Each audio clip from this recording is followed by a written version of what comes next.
Welcome back, everyone.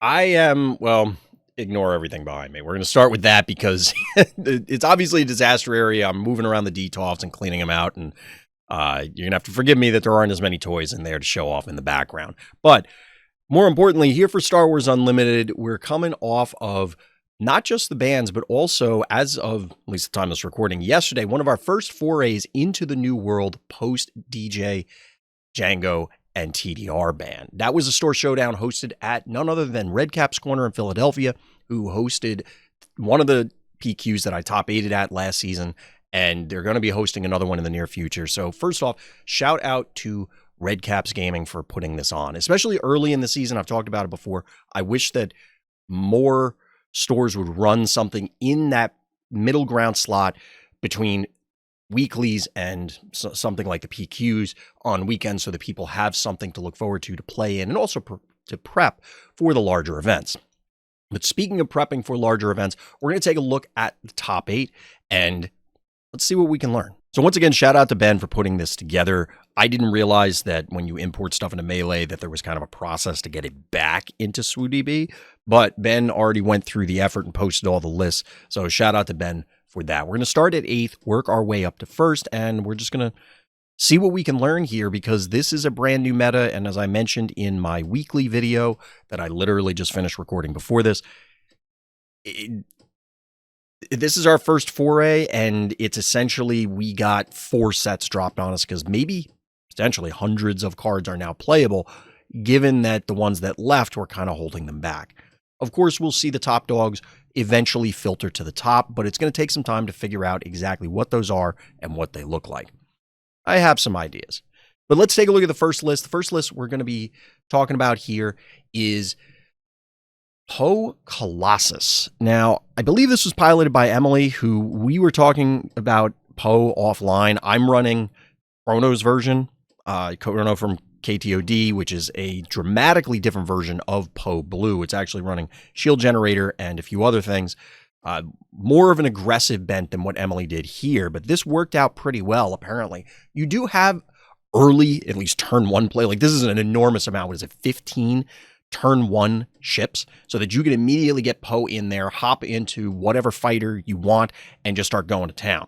The Colossus base here, I will point out, because Emily has been playing a variety of different Colossus builds. I know she was beating me up on Gar Colossus, among other things. It's interesting because despite the card disadvantage, we'll say, you start with 1 less card, it does give you this extra breathing room, and you would be surprised how many games you stabilize at 31 to 34 health, and you're able to turn things around despite the fact that you have, you're not necessarily interacting as much because the deck isn't geared that way. You can, but it gives you the breathing room to maybe just swing for the fences with this.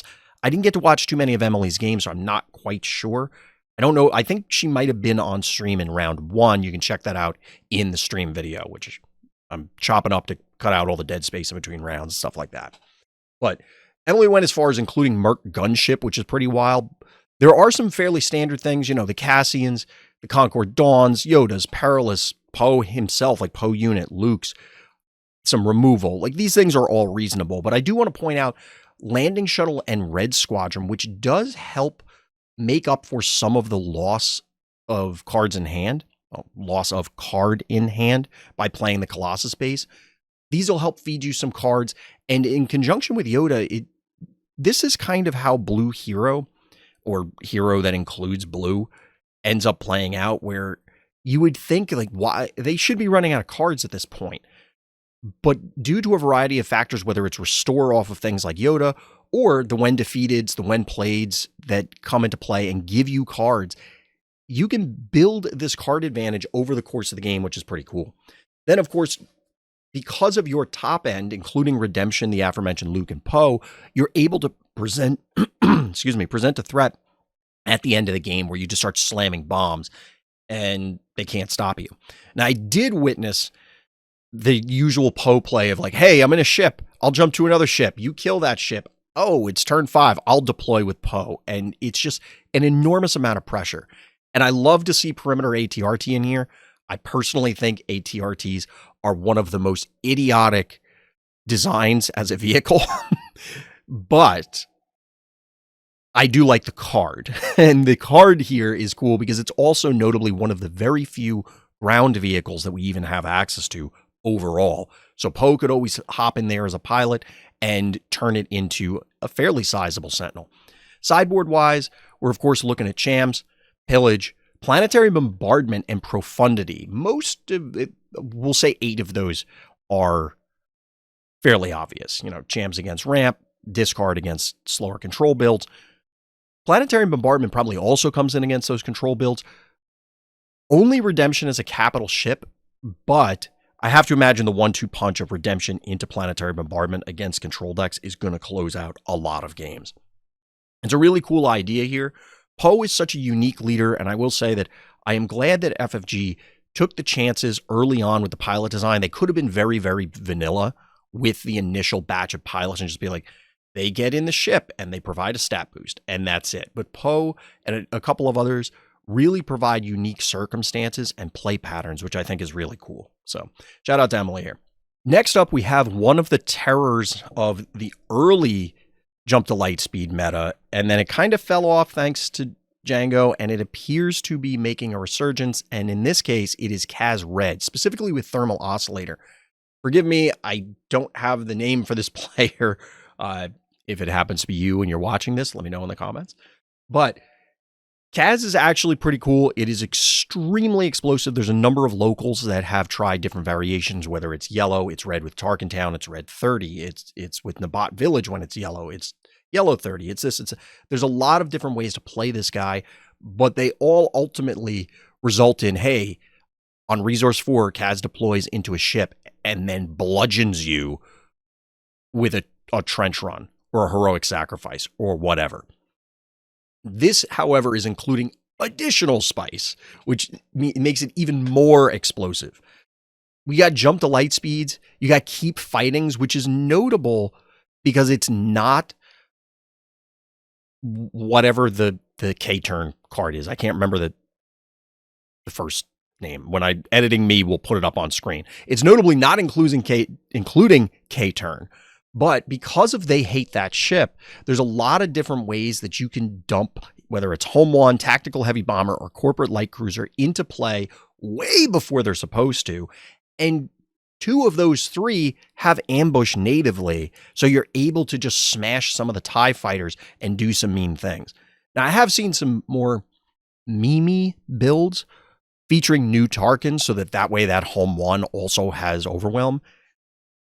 Not included here, and I think that's the correct choice. It's like pushing it into, all right, now we're broaching Magical Christmas Land. However, it's a very consistent deck with a very low curve for the most part. They hate that ship, allowing for some of these more explosive plays. And I did play this player, I think, in round 3. And we were talking after the game that they've definitely blown people out by they hate that ship early Tactical Heavy Bomber, slam Kaz in it, and then all of a sudden it's a 6 attack with the indirect damage tacked on that could draw them cards to feed them more stuff. You can do some really crazy stuff. And of course, sneak attacks function as another way to cheat those big boys out and just ruin your opponent's day. Kaz feels like Stompy to a degree because all of your guys, for the most part, are a little bit bigger because they have drawbacks. But Kaz just blanks them. It's just wild. The one thing that I will point out that I'm a little surprised that I didn't see is no Cartel Spacer. That is a common one in Kaz decks because it only costs 1. You can squeeze out either on a later turn. You could dump 2 of them into play on turn 1. Of course, Kaz blanks their drawback. Even if you don't blank that particular card's drawback, you often can just run them over before the extra card matters. So it's interesting that it's not here, but in order to fit in all of the other combo pieces, I guess that's where you'd find room. So kind of makes sense. Now, looking at the sideboard, we of course have Confiscates.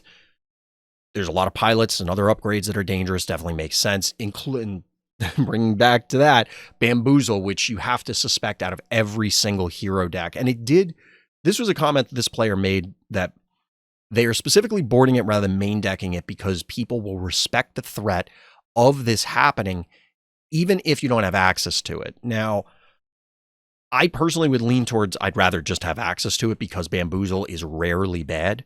You can still leverage it even against these non-pilots, against these other decks, but I can respect the thought process. Now, beyond that, we also have Swoop Down, Snapshot Reflexes, and Commandeer. Swoop Down and Commandeer, I can definitely understand.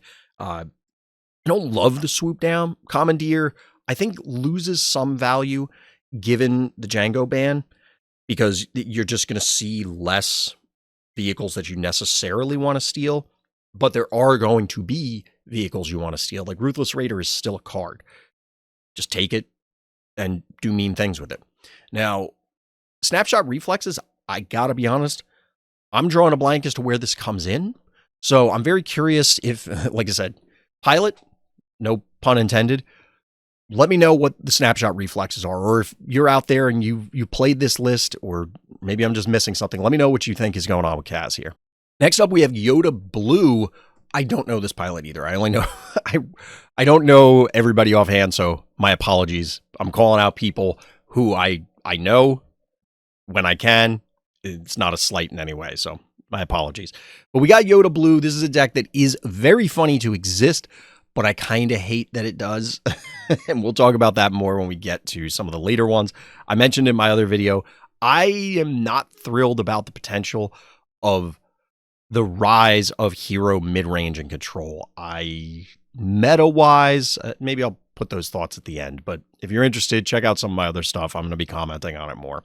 But this list is definitely very interesting. You got a lot of cool one-ofs, and we did... I will put in here that there was a crazy game that happened off-stream, and they were going into game 3 when I walked past, and I said to myself, hey, there's nobody on the streaming table right now because the other game finished. We should move them over just to have something on there. And then I said, you know what? I don't want to make them move. And I really regret it because it was absolutely insane. There were Zillow Beasts. There were multiple lightsabers. There was a stacked up Crate Dragon. And by stacked up Crate Dragon, I mean, I think it got hit with the Forces with me twice. Spoiler alert for one of the other people who top 8'd. We'll talk about that later. But most of this list seems fairly standard. While there are a ton of one-ofs, thanks to You're My Only Hope and the filtering with Yoda, and of course card draw with Queel, you can dig for a lot of things, and essentially a lot of cards function as other copies of whatever the role player is. So for example, Razor Crest is a singleton, but it effectively gives you a 4th copy of Perilous Position, because at some point that's going to fall off of what you kill the thing outright or the thing dies later, and then you can Razor Crest it back and give you an extra copy.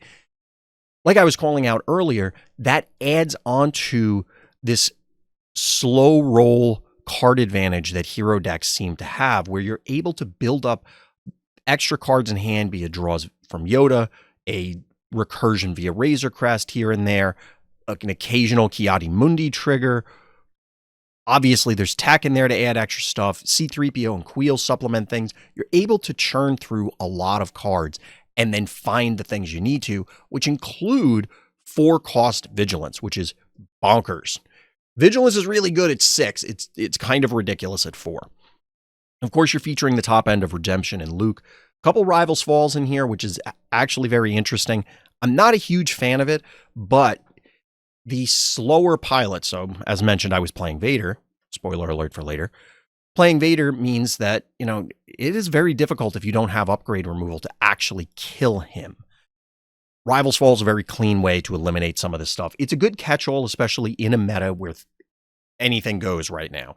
So I don't know exactly what my removal suite needs to look like. Well, let's just run a card that will kill anything independent of anything else going on. Now, beyond that, we have featuring Rey and Bendu, which are things that kind of come in and go out of Yoda lists. Definitely saw Bendu put in some work. It was carrying a lightsaber at one point, which is kind of hilarious. It also allows you to cheat out Zillow Beast, which I've never personally been a fan of the quote-unquote boneless Crate Dragon. Yes, that is a quote from during the game. I don't know how. It was one of those, I walked away, I came back, and somebody goes, that's a boneless Crate Dragon. I'm like, what does that even mean?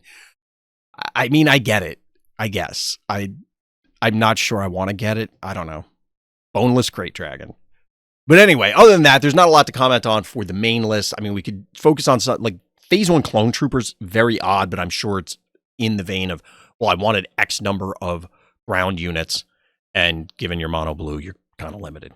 Going to the sideboard, we got 1 restock, 2 top targets. The extra Concord Dawn, which I am a little surprised isn't a full set in the main deck. I'm a little surprised I'm not a full set of Kanan as well. Evidence of the Crime, which is very interesting. Make an opening. Obi-Wan's Aether Sprite, which I definitely saw hit the board. I did not realize that was in or hit the table. I did not realize it was in the board. And then an extra Zillow Beast. You can see where there are concessions here to try and fight into slower control decks. I guess everybody was kind of expecting that control was going to make this resurgence with DJ on the way out, or actually out. Evidence of the Crime. Evidence of the Crime is kind of cute, and I guess that it allows you to, for example, steal a Chewie. It's one of the few ways that you're going to be able to, other than slowing it down with a perilous position and then maybe eliminating it later. You, of course, have your own pseudo Air Force. This is part of why I'm wondering, don't you need the 3rd Concord Dawn main? But it seemed to work out. The make-it openings, of course, allow you to maybe fight Lurking Tie, I'm going to guess, is the fear. Obi-Wan's Aether Sprite clearly comes in to fight various space decks. But this is a pretty cool build. I am not thrilled about the prospect of maybe walking into a room full of Yoda Blue, but we'll see if that actually materializes. It's definitely a fun deck if you're playing it. Like, you feel like you're doing cool stuff, and I like that this pilot was able to weave in a number of different ways to try and build up the card advantage through the deck. One criticism, no Endless Legions is very disappointing. We saw some crazy Endless Legions plays just before the bans. Even off aspect, I almost want to see it. It's probably not going to be a thing because you'd have to explicitly, You're My Only Hope, and explicitly do it below 5 health in this particular scenario. But it would have been hilarious. And then there is this clown. This clown is me. So I decided to run Vader Yellow. I've actually been thinking about Vader Yellow specifically for a while, but as I told a number of people, you probably could hear me on the stream talking about it, I think new Vader works in a lot of different color combinations. Quite literally all of them. In green, you get access to Attack Pattern Delta, which I think is better than Unity, but you also have Unity. Then you also get, in red, you get Tarkin and Force Choke specifically to help address Sabine and other ground threats. But Tarkin is a big deal because it's a 4th, 5th, and 6th copy of Victor Leader. And maybe more importantly, it gives Overwhelm to Clone Combat Squadron. More on that momentarily. Blue gives you access to all of the little TIE fighters like Onyx and Inferno 4, as well as Iden Pilot, which is really good, can help set up earlier barrages that are really powerful, which is clearly important to help stabilizing against other aggro decks, namely ground-based aggro. However, I feel yellow is the best simply because of access to capture ship, Sanctioner Shuttle, as well as the bounce, and maybe most importantly, No Good to Me Dead. The bounce was a big deal in a number of matchups throughout the day, and I was undefeated through the Swiss. As mentioned, I just got bodied by Obi-Wan Green in the first round of top 8. That is kind of a nightmare matchup. It's not necessarily because of Concord Dawn, but Concord Dawn and Bright Hope and removal and restore, and it's just compounding factors that all come together. There are some other unique choices in here. I'm going to be doing a separate video on this, so let me know if you're excited about hearing about Vader. Stay tuned for that one. Next up in 4th place was Jay. You can check him out on TikTok, Transient Arts. Jay is always playing some off-the-wall stuff, and in this case, it was Luke Blue, new Luke Blue. Now, I really like Luke, this particular Luke, because free pings like this are very powerful. You can really impact not just the board state, which you're obviously going to do, but all of your opponent's decisions, because they need to account for the fact that, hey, if I ever get to attack, and you of course will because you're building the deck to have a ton of fighters, you're going to get these pings to mess with their math, and it really throws people off their game. Now, I will say, and I joked about this all the time, I'm not a huge fan of most of the showcase arts. Legitimately, most of the showcases, I do not like the art. Luke's, however, is in a special, unique tier of doo-doo. And I joked with one of our locals, who's much better with Photoshop than I am, that they need to take the old Animorphs books covers, where it's like a person morphing into an animal, and take the showcase Luke animorphing into ET, because it's just an abomination. Putting that aside, the deck list itself, I think if you were to ask me, build new Luke Blue, this is very close to what I would do. There's a few exceptions. I want to call attention to Anakin Skywalker, who is notably a Force unit. It gives you redundancy on that end, because otherwise you're waiting till the 6th deploy for this to try and get a Force unit. I mean, you could have Yoda, but otherwise you're waiting because notably we do not have Kanan, which I'm not a huge fan of. So I think Anakin makes sense. I think I'd rather find room for Kanan and then make Anakin Poe, personally, just because the ability to have confiscate on a stick before you consider the deal 2 damage effect or the discard is just huge. There's an argument to still have Anakin so that you can leverage the forces with me, force throw, and other things. But I kind of would rather have Poe, personally. Now this, although I saw a number of games get dragged out watching, and Jay was clearly the player playing against the loaded up Zillow Beast, and you can see the crates that we'll talk about on the board later, but the forces with me hit crate. It might not have been 2 forces with me, but absolutely at least 1. And if you have a 12/12 crate dragon, the game is pretty much locked up, right? Like that's an insane board state. But aside from that, like I said, most of it is pretty much what you'd expect. There are some risky trench runs, and Jay did comment that it was there almost as a removal card to be able to run things into larger pilots or just larger ships in general, which is a unique use case because obviously you kind of expect trench run out of Kaz or other aggressive decks to try and close the game out, whereas here it's serving a different purpose. The more sizable ships, so like 4 health, it's kind of difficult to hit a 4 cost gap off of trench run for many decks. So if you have to send Concord Dawn to trade up via trench run, that seems like it's viable. That's before you consider something like Obi-Wan's Aether Sprite, where it has a 6 button. Like, that's really hard. It's not impossible with certain lists, but it's kind of impossible. It's kind of difficult to have Obi-Wan's Aether Sprite get just annihilated. Speaking of Obi-Wan, of course we have Obi-Wan, and more Rivals Falls, which I don't necessarily agree with in general. But as I mentioned before, I completely get the logic of, I don't want to worry about it. Just kill that guy dead. When you absolutely positively have to kill a unit, accept no substitute sort of thing. So Rivals Fall is clunky, but right now it is kind of all over the place meta-wise, so I get it. Luke's lightsaber specifically complements the Jedi lightsaber. Luke's lightsaber is super obnoxious where, you put in a lot of effort to try and eliminate a Luke unit and all of a sudden it gets healed up. Personally, I just want to scream. So I can see why it's here. Interestingly enough, despite this being like mid-rangey to control, you do have 4 claws.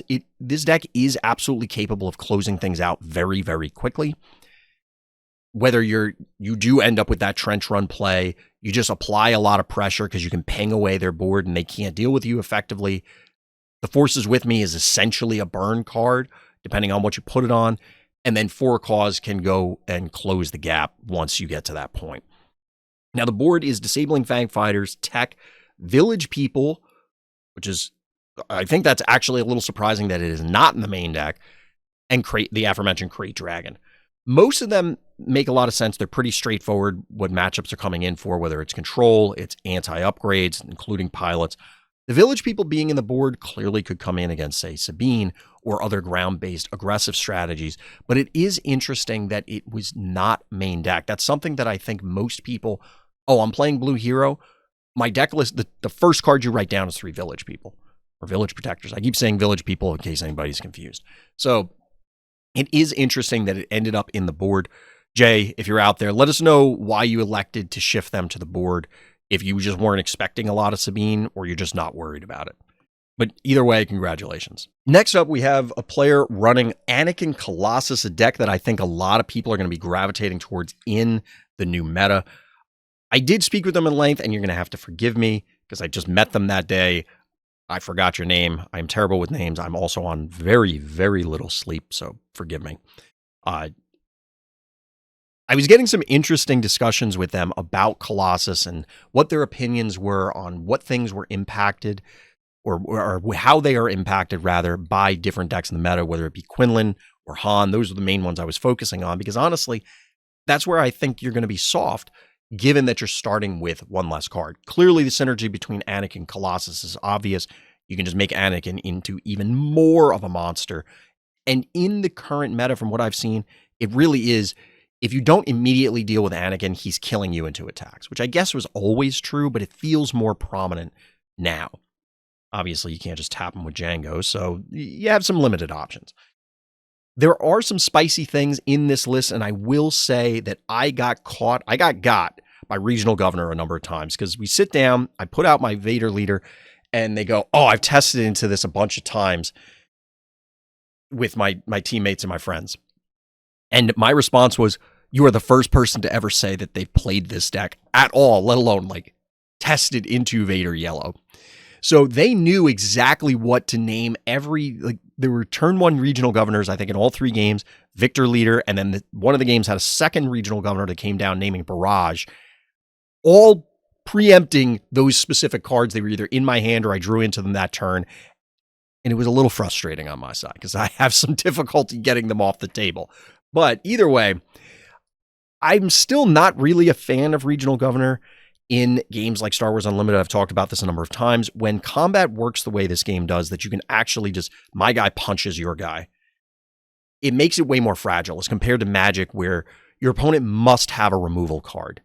Removal is a little more prevalent, I think, in that game by design, but it is easier to protect Meddling Mage, I think, than it is to protect Regional Governor. That being said, there are plenty of protectors, namely main deck village people here. And of course, you have other bodies in order to interfere. Force throws is a nightmare. I know there's a lot of people out there that are talking about how force throws should be considered for a ban. And I really think that this card is very powerful, but a great example of a power card that is not overpowered or broken.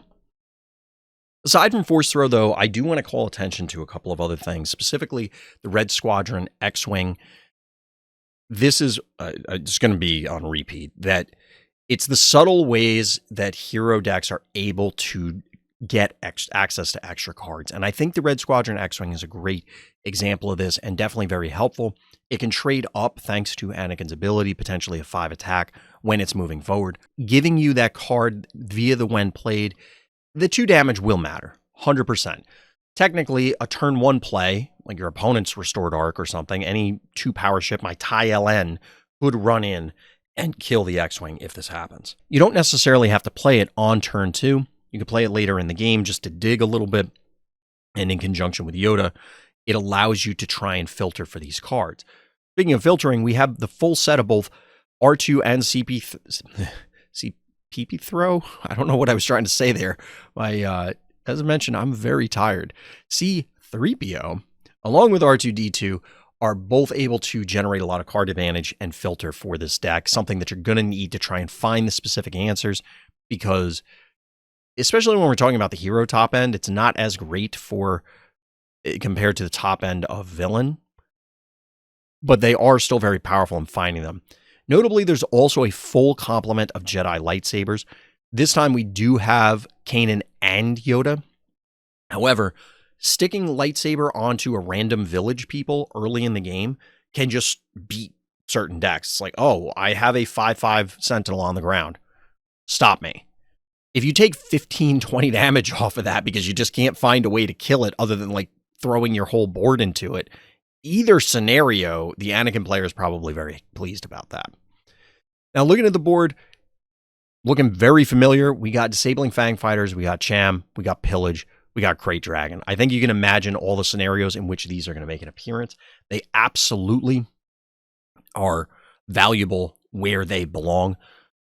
Until we get a more refined meta, it's going to be difficult to build boards, and I expect we're going to see things like this where it's like, I'm just going to choose 2 of 3 options. Now, Anakin, especially on Colossus, probably is, I'm going to say it's favored into aggro. I don't know for certain because as I volunteered to this player, I haven't played a ton of Anakin.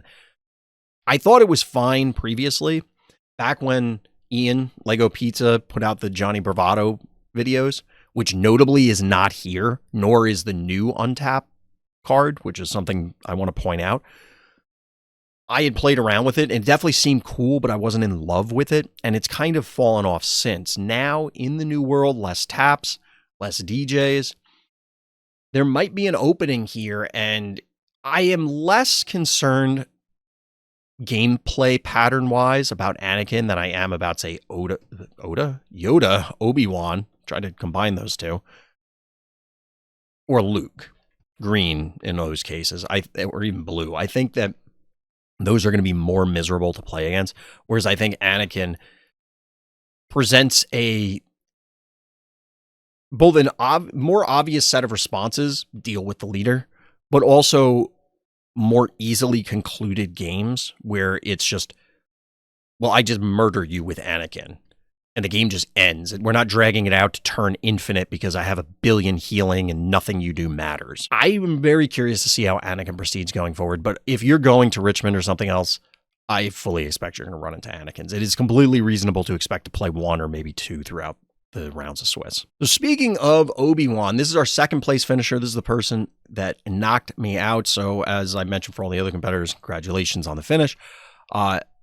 It's kind of a nightmare matchup for me. There's some really cool stuff going on here, so let's talk about it. We are featuring a few new cards, including Chewie Pilot. I should probably do a separate video on this, but I think piloting is the worst keyword they have come up with yet. Not because it is bad. I mean, there's issues with it, but because of how problematic it is. And I can go into longer details, but I'll leave it at that. If you want to hear about it, let me know. Either way, we have Chewie Pilot and Luke Pilot. Luke, I think, of course, is very strong in general. It also, like Chewie, has a way to, quote-unquote, protect itself when you pilot things up. I was on the receiving end of turn 1 ship, turn 2 pilot, and I just couldn't deal with it fast enough. Really, I couldn't deal with it at all. And as a result, I lost that game. It's a big threat, and you have to respect it. However, it's not just pilots that are suiting up the early plays. It could also be Huyang. And Huyang, against some decks, we don't see Gamorrean Retainer here, which is something that does commonly show up because you go turn 1 Retainer into turn 2 Huyang, and it's a 5/4 Sentinel on the ground, kind of locking things up for a bit. But Huyang onto any of the early plays, or even later in the game, makes the math for your opponent extremely awkward. Everybody wants to say, oh, well, just remove the Huyang, and then it'll, whatever the thing is, probably dies to the damage that's on it, or some sort of scenario like that. And in practice, yes, you want to do that, but it does get a little clunky sometimes. Ultimately, this Huyang, I think, put in a lot of work for them from what I saw, but I don't know how often it is great in general. I am one of those people that's not a huge fan of Huyang, but it is notably another target for the full set of Jedi lightsabers. We were talking about it with the other decks, slamming a lightsaber onto an early play, whatever it happens to be, and notably there are no village people in this list, and it's not even in the board. So that is very interesting, but say it's on a Sundari, who cares? Now it's a 4/8 with Raid 2 and Restore 2. That's a big body to have to deal with in the early game.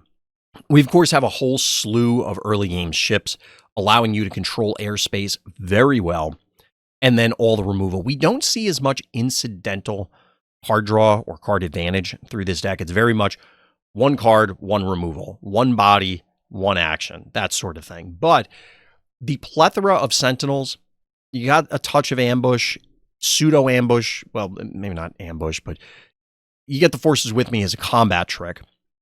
And then, of course, the high end with Luke's, but also General Recon, or Recon, I don't know how to pronounce his name.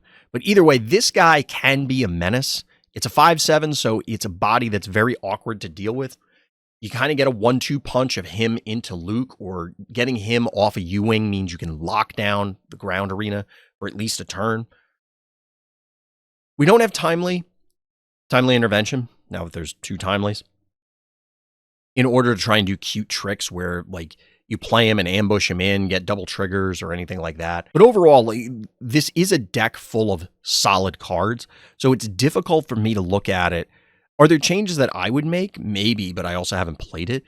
And this pilot, it was a very strong pilot with a very strong build, and they performed very well, quite clearly. So I would want to try this card for card just to get a feel for it before I go ahead and say, oh yeah, you just want to cut Huyangs or something like that. And as mentioned, the lack of village people clearly was a conscious decision. You could possibly squeeze it in by shaving things, I guess, but it seems like it was not necessary.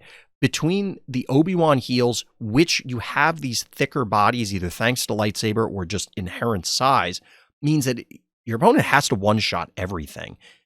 And sometimes the 2-shot math gets messed up. Of course, Obi-Wan himself able to sling damage around by healing stuff, including your opponent's things. Keep that in mind. He just has to heal something and he can deal the damage, so he can shift the damage on your opponent's stuff.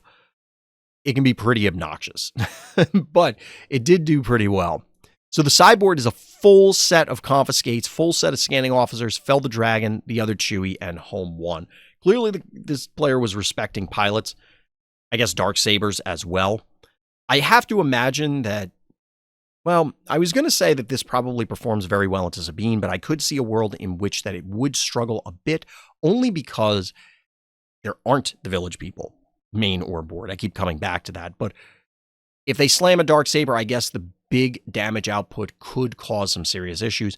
Of course, I got tagged by Confiscate, so pilots beware.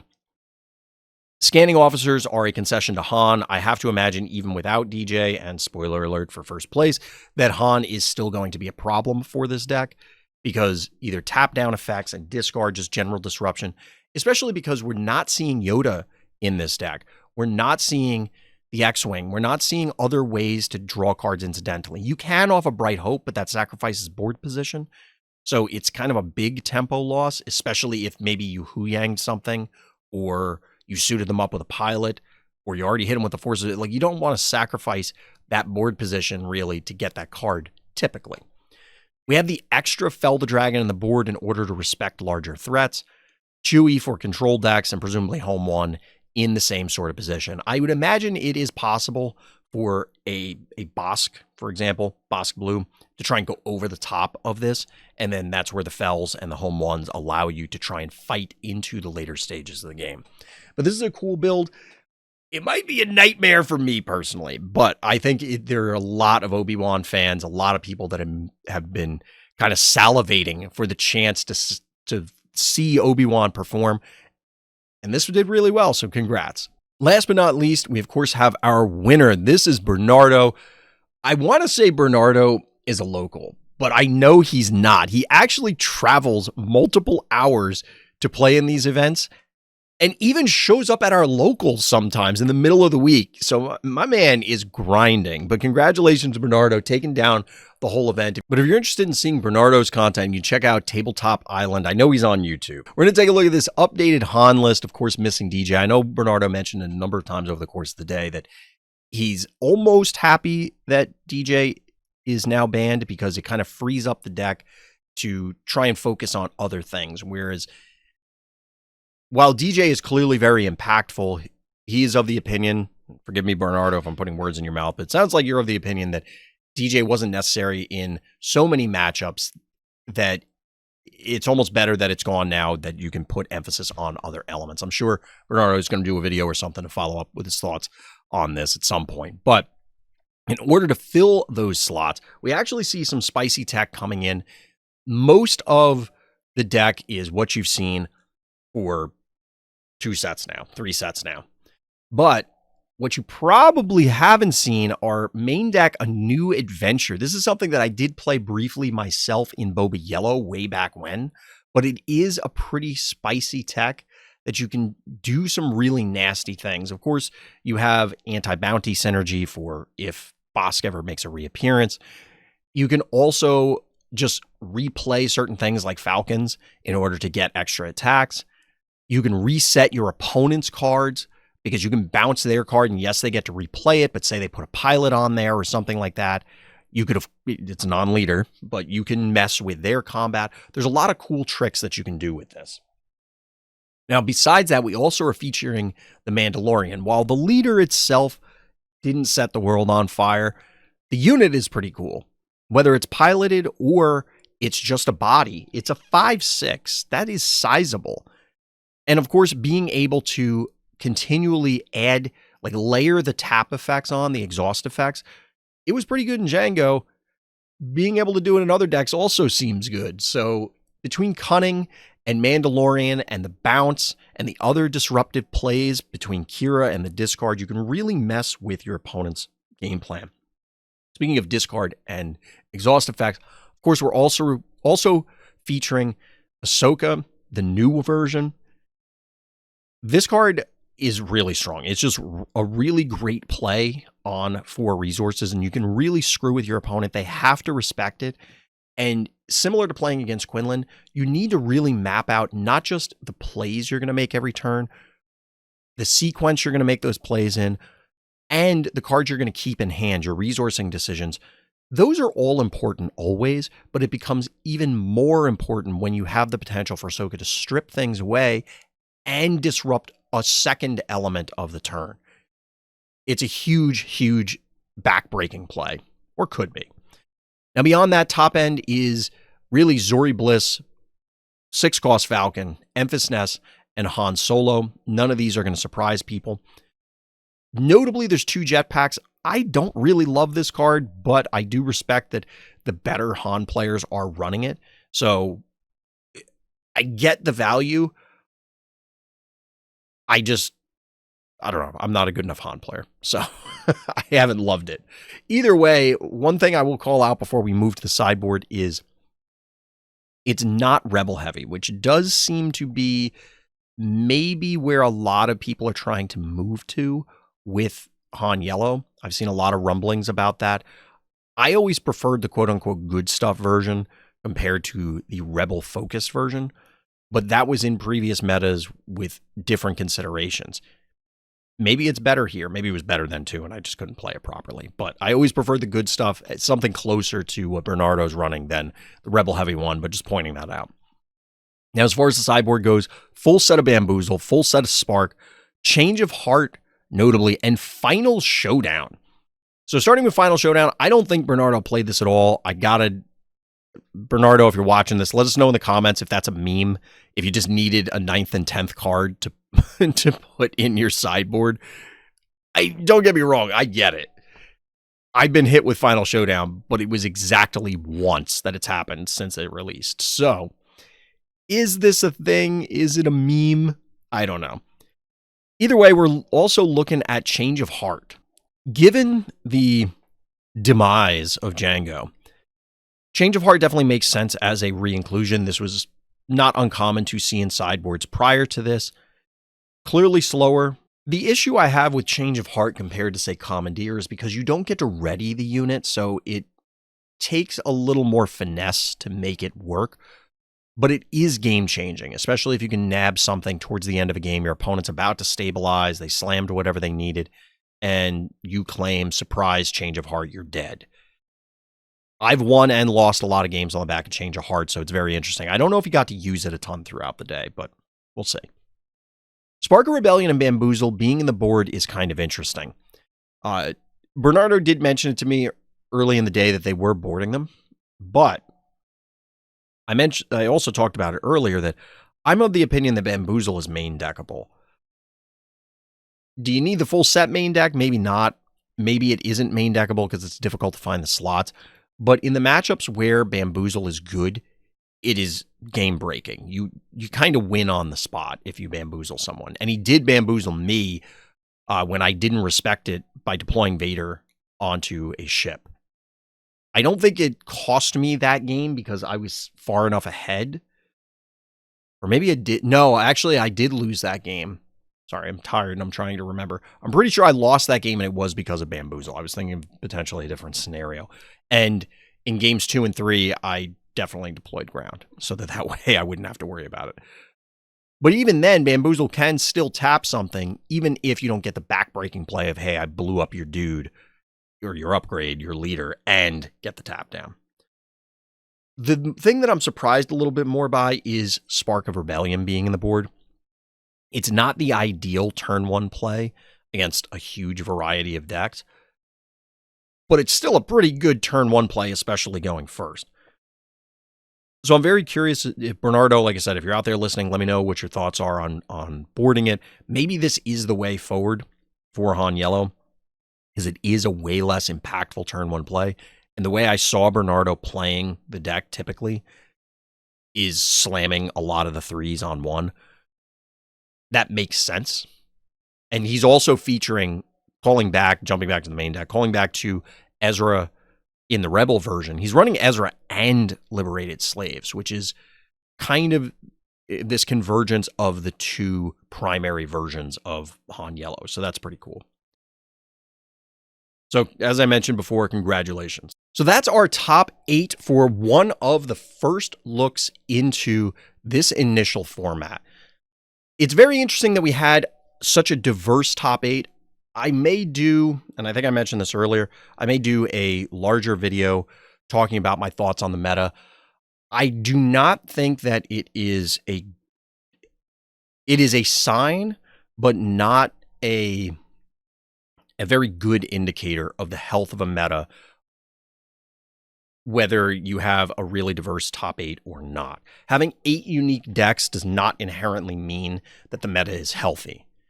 It is more likely the meta is not settled, but even putting that aside, if we always had 8 unique decks, that isn't necessarily a sign of a healthy format, and the reason for that is it is entirely possible that it is a true, really rigid rock, paper, scissors relationship, and nobody made any meaningful decisions.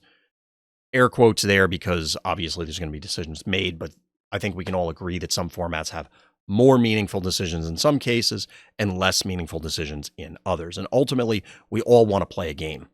So for me personally, the jury is still out on whether this format is good, bad, or indifferent, especially when you compare it to the previous one. We'll have to see. But I'm curious what everybody else's thoughts are, either on these decks, what they're looking forward to, maybe what you're playing at Richmond. But that's going to do it for this time. So as always, everybody, thank you for listening. Thank you for watching. And tune in next time for more Random Thoughts.